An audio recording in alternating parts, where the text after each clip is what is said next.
The academic demands of Crestwood University were relentless, tight, threatening to pull Ode under.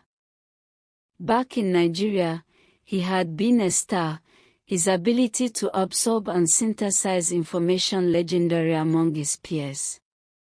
He had assumed that his intellect would be a universal currency, easily transferable to this new academic marketplace. He was wrong. The system here was built on a different set of values, rewarding quick, assertive arguments over slow, contemplative analysis. The sheer volume of reading was staggering, and the expectation to have a well-formed, contrarian opinion on every topic felt unnatural.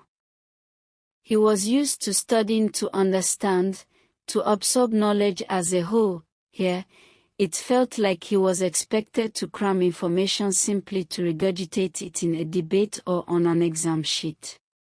The pressure was immense, a physical weight on his shoulders that made it hard to breathe. Every B+ on a paper felt like a catastrophic failure, a betrayal of his family's sacrifice. He started staying up later and later, fueled by cheap coffee and a growing sense of panic. The library became his sanctuary and his prison, its silent, fluorescent lit halls witnessing his nightly struggle. He would read the same paragraph over and over, the English words familiar but the meaning slipping through his grasp, his mind clouded by exhaustion and anxiety. He felt he had to put in twice the effort as his American classmates just to keep up, to learn from scratch what they seemed to do mechanically. His grades, once a source of immense pride, were now a constant source of shame. His financial situation grew more precarious.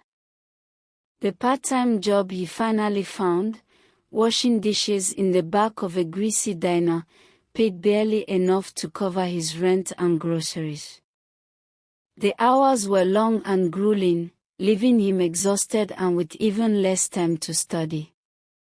He would come back to his dorm late at night, the smell of stale grease clinging to his clothes, and face a mountain of textbooks.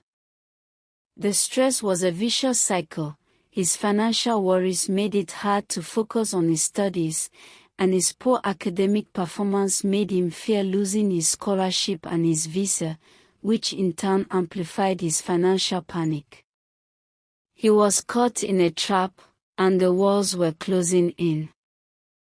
He began to experience the physical symptoms of chronic stress, persistent headaches, an upset stomach, and a constant, thrumming tension in his muscles. He felt a deep sense of hopelessness, a belief that his situation was intractable. He was too proud and too ashamed to tell his family the truth. Their expectations were so high, their belief in him so absolute, that he couldn't bear to disappoint them.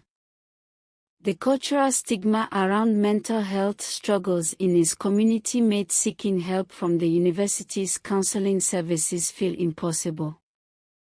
To admit to such a thing would be to admit to a fundamental weakness, a moral or spiritual failing, not a medical condition.